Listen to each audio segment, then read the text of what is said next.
Okay, so I'm going to be sharing with you the guidance that I got from Heather Clinic immediately after my hair transplant. So just sharing with you like what they advised me to do in terms of looking after my hair after my hair transplant, and just ensuring that I looked after my grafts, etc. I'm going to be twisting my hair at the same time, so that's why it looks like squash, etc., because I washed it. But after you have your hair transplant done, they do explain to you what to do and what not to do. They sit you down and they tell you what you should be doing, what you shouldn't be doing. One thing I would recommend is that try and record what they're telling you, because it's so hard to remember everything. Like, you've just had a massive surgery done, your mind is probably everywhere. So the last thing you want to be doing is be trying to memorize like 1,000,001 things. So what I did is I actually like recorded when the lady was speaking, so that I didn't have to memorize anything. I could just refer back to my recording on my phone after. That's what I suggest that you do. So I literally just like pressed the video record on my phone. I pointed it in my face direction so that I wasn't recording her. But yeah, that's just so much easier than trying to take like notes on your phone or trying to write it down or trying to memorize what she's saying. So that's a tip in terms of, just trying to take in what they're actually telling you on your transplant day. So yeah, so in terms of what she told me to do, first thing in terms of covering your head after your surgery, so she told me that I shouldn't cover my head for at least 15 days after my hair transplant, because you don't want anything to like slow down the healing process, and you also want to ensure that there's enough oxygen getting to your head. So yeah, try your best not to cover your head for at least 15 days after you get a hair transplant done. She did say that after the 15 days, you can start wearing a hat, like if you really need to. So the type of hat she said that we can wear are those fisherman hats, or what some people may call a bucket hat. So it's basically those hats, they're not tight on your head basically, and you've got to be really careful with your recipient area, of course. So she said that, after 15 days, you can wear a fisherman hat if you want to, but just basically avoid anything that is too tight on your head, because you just still want to be really careful, and you don't want to be putting anything that may cause pressure on your head. So yeah, in terms of scarves, because I know it's a bit scary, like the prospect of getting on a plane with our head exposed, like looking absolutely ridiculous, and also like when you get back home as well, you may be wondering like, how am I going to go out, So she did say that if you have to cover your hair, that you should try and use a scarf that is a natural fabric. So I believe she mentioned cotton. So anything that basically allows your head to breathe is what she was saying. So nothing synthetic. If you have to wear a scarf, don't tie it too tightly. But obviously the preferred option is just to leave your head exposed after your hair transplant. And I've mentioned it in my videos. Because I work from home mostly, I was actually able to leave my head exposed, I was able to leave it exposed for, I think months after my transplant, because I didn't want to put any pressure on my head, and I just wanted to do what was within my power to ensure that my head healed and my hair healed, etc. So yeah, you can look back at my videos, but I did mention that I only covered my head when I was going out the house, and that was quite rare because I work from home. So yeah, most of the time I personally left my head uncovered, totally exposed. But yeah, she was saying that, you know, try your best to go a natural full month without covering your hair at all. And then yeah, you can start wearing like caps and scarves after a month. So that's what she told me. Again, like, just try your best to go as long as possible without covering your hair is what I would say, because yeah, you've spent so much money on this transplant, right? You don't want to be risking not enough oxygen getting to your head. And then if you do have to cover your head, try not to cover your head for like many hours a day. Like, try and just go a few hours of the day and then uncover it again when you get home. Like, don't go the whole day covering your hair. You just want to be really careful about the allowing oxygen to get to your head, etc. So in terms of helping the swelling after your hair transplant, because I guess everyone's different. Some people's swelling is really bad after their transplants. Mine wasn't that bad at all. I think it actually made me look better for some reason. I've almost preferred my head being swelled up a little bit, which is quite weird. But yeah, some people's faces look absolutely like ridiculous. Their faces get so big after their transplant, and you wouldn't know how your hair will look until you've had your transplant done. But she said in terms of things that may help reduce the swelling, she was saying to ensure that you drink lots of water after your transplant, and she also mentioned that you should keep your head up as well. So they mention this to you after your transplant. Try not to look down or bend down too much. That will help with the swelling. And also she mentioned try to avoid eating like salty or spicy foods. She did mention as well that if you see water coming, or not water, like if you see liquid coming out of your head, like after a hair transplant, that's normal, that you shouldn't allow it to worry you.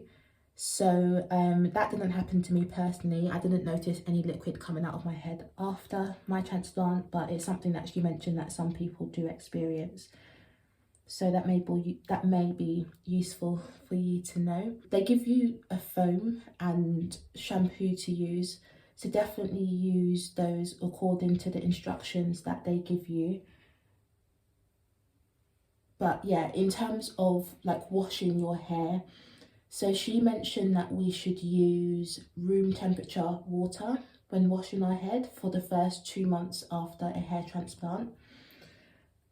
We should definitely avoid using hot water to wash our hair, because hot water, it makes your hair follicles expand, and immediately after a hair transplant they're still trying to secure in place in terms of the newly transplanted follicles. So you just want to be careful. You don't want to be doing anything that may cause those follicles to expand and potentially for the newly transplanted hairs to slip out. So she mentions it should be about 20 degrees in terms of Celsius. Also avoid using a shower head when washing your hair after a hair transplant, because the pressure from the shower head is just too much for your newly implanted grafts. So again, you want to be really careful, and at least for the first 2 months, she said, just be super careful and treat this area like a baby.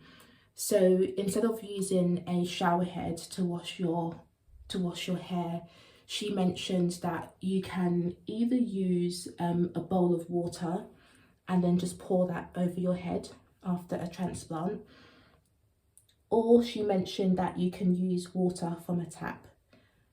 So it's up to you how you do it, but yeah, definitely avoid using the shower head. The pressure will be too much. You don't want to blow or wash your newly transplanted grafts away, do you? When I was doing mine, like the first couple months after my transplant, there's videos of me using a bowl. So I put my water in a bowl and then I poured that over my head, and that worked well. She actually mentioned that you shouldn't be like bending over a sink, which is why I didn't go for the tap option. So she mentioned that for the first couple months after a hair transplant, you shouldn't be using, you shouldn't be bending over a sink or over a bathtub. She said like the only time you should be bending down is if someone is washing your head for you, because I think it means that you won't be, because your head is still swollen.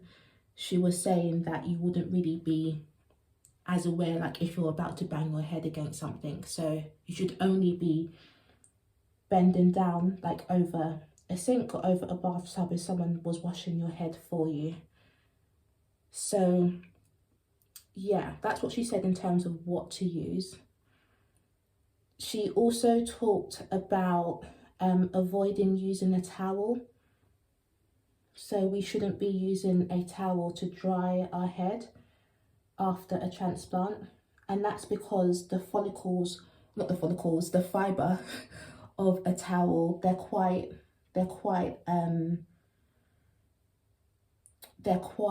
rough, and you don't want to be causing any like, what's the word, like abrasion or yeah, roughness on your head because it's still healing. So she said yeah, avoid using a towel.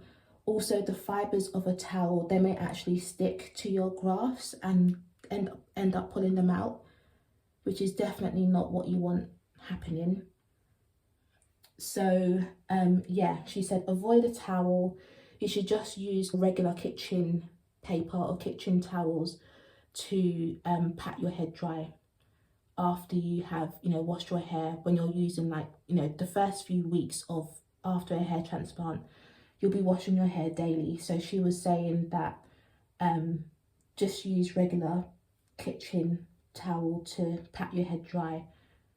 Don't be like rubbing it all over your head because you don't want to be disturbing your head from healing. Also, avoid using your nails on your scalp. You just want to be very, very gentle, patting your head dry. Don't cause any unnecessary tension or anything like that. In terms of products that we should be using after a hair transplant, she mentioned that for the first 6 months that we shouldn't be using anything that contains chemicals because our scalp is still healing and it's still delicate.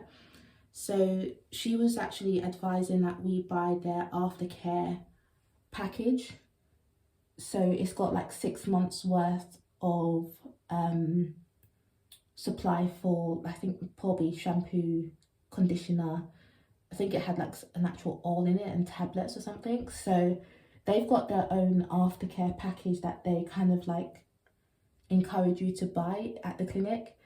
I wasn't going to do that. I knew from the get-go that I was not going to be buying any products they tried to upsell on the day because I felt like I had already spent enough money on the transplant itself and I didn't need to be spending any more money. So yeah, she said if possible use the products that they suggest that you that they have in the clinic for you to buy, but if not, you shouldn't be using any products that contain parabens or, you know, like chemicals like sulfates, those harsh chemicals basically. So you should be trying to use products that are as natural as possible in the first few months or the first 6 months after a hair transplant. In terms of sleeping, so I did ask her about how long did we need to sleep in an upright position for after a hair transplant, and she mentioned that we should only really need to do it for the first 10 days after a hair transplant. So she said that we should only really continue sleeping upright for the first 10 days or first 2 weeks. And then after that, you should be able to sleep as normal. She also mentioned after, for at least the first month after a hair transplant, that we should avoid any like strenuous activity. So no gym, no exercise, no swimming, basically like avoid anything that could result in you breaking out into a sweat for the first 1 month after a transplant, because you don't want to be doing anything that can you know, expand your follicles, make your newly implanted hair come out. You want to keep those follicles tight, not be raising your body temperature, etc. So yeah, exercise is a no-no for the first month post. No no bedroom enjoyment as well. Anything that basically raises your body temperature or like your heart rate, they say to avoid you know, for the first 1 month. And then they also suggest or like advise that we should be sending them photos of our head every 3 to 4 days, so that their technicians can, you know, just look at our head and see whether it's healing as they expect it to be. So yeah, those things in a nutshell are what they advised me to do after my hair transplant. They did also send a PDF document to us afterwards, which had some additional information of things we shouldn't be doing after a transplant. It mentions limiting any sudden movements after your transplant. Again, your head, it probably will be swollen, so you won't be aware of just how big your head is. So yeah, try to limit any jerking. They also recommend that we should, even on the day of your transplant, wear clothes that have a zip or that have buttons that you can button up, so that, you know, when you get back to your hotel on the day, you're not having to take clothes off that may potentially like rub against your recipient area and may like dislodge any grafts. So they say to be mindful about the clothes that you wear even on the day of your transplant. And then on the days following your transplant, they suggest that you continue wearing clothes that have like a zip or buttons, so that again you're not like causing any unnecessary rubbing to your recipient area. So that's what I did. I literally just wore hoodies, I think, for the first 2 weeks or so, and jumpers that have huge neck areas, so that they weren't going to go anywhere near my head. They mentioned just being really careful when you're getting out of cars or taxis, because again, you don't want to be banging your head as you exit a car or as you enter a car. You don't want to, that can cause like really huge damage to your hair. I was actually speaking to a guy when I was in Turkey who knows of a guy who on the day of his transplant, when he left the clinic, he was bending down to get into his taxi and he accidentally banged his head on like the door or something on the roof of the car.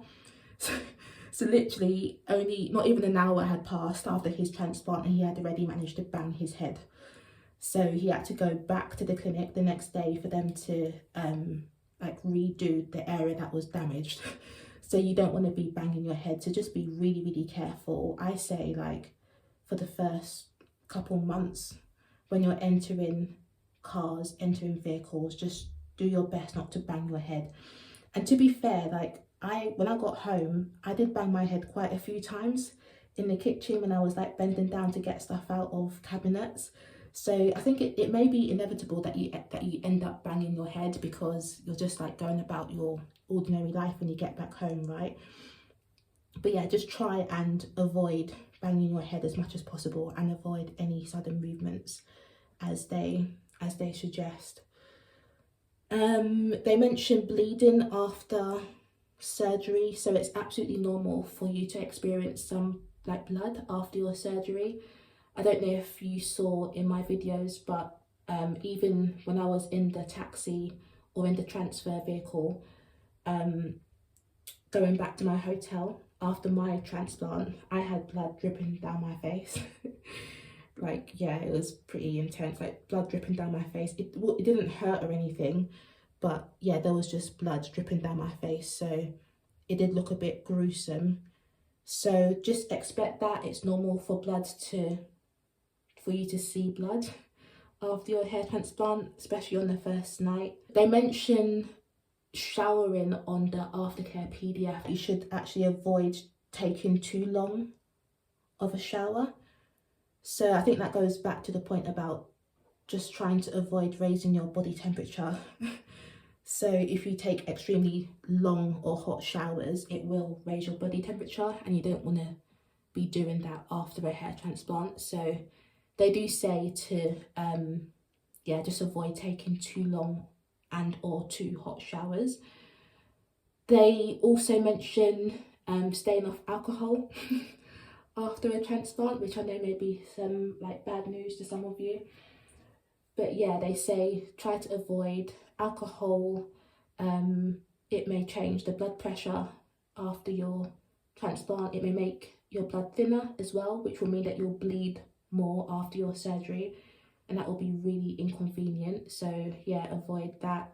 Avoid coffee, Coke, caffeine, energy drinks, and yeah, avoiding the spicy and salty meals as well, because it says that it avoids water retention in your body. In terms of styling our hair, it mentions that we should avoid using blow dryers on our head for at least 7 days after our transplant.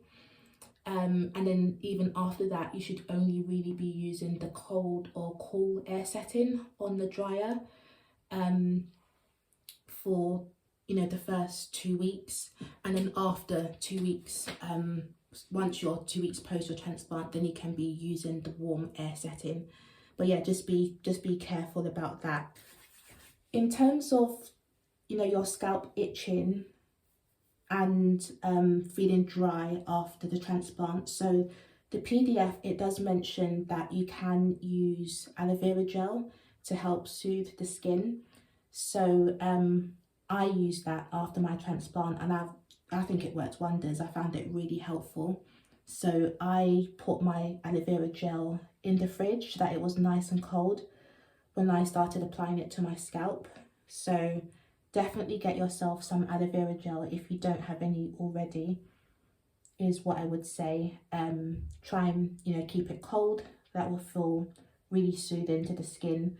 I also used saline water on my scalp. That helps just like loosen up the skin if it feels really dry and tight, because mine did. So you may want to explore that. The PDF does mention some other things you can use as well, but yeah, for me, I used the saline water and the aloe vera gel. I tried to keep just use things that are quite low cost after my transplant. So again, I think that's why it's so important for you to try and record what they tell you to do after your transplant, because it's so difficult to try and like memorize all of this information. And even the aftercare PDF that they give you, it doesn't seem to mention everything the lady told us verbally. So try and record what they tell you, use those instructions in conjunction with the PDF, and I think you should be good. I do hope these tips have been helpful. Let me know how your surgery has gone, or, you know, if you've booked yours, what date you will be getting yours done on. Don't forget as well, I do have a coupon code to use if you do want to get your hair transplant done with Heather as well. So Heather will give you 10% off if you sign up using the form that I'll leave a link to in the description and as a pinned comment. So yeah, definitely recommend that you use that as your way to sign up so you can save a bit of money. And of course, like, if you've got any further questions, happy for you to leave them below, and I will do my best to answer if I know the answer to them. I'm not an expert, but I'm just like sharing with you how my journey has gone, and, you know, yeah, just anything that I've learned along the way, I'm always happy to share with you, because I know, you know, this is quite a scary process, quite a huge thing for a lot of us. So the more info that's out there, the better, really. I did tons and tons and tons of research before booking my surgery, and then like even in the days and weeks running up to my surgery. So yeah, I get it if you're trying to get as much information as possible to help you prepare, etc. So subscribe to the channel for more content, and yeah, I will speak to you soon. Take care and God bless.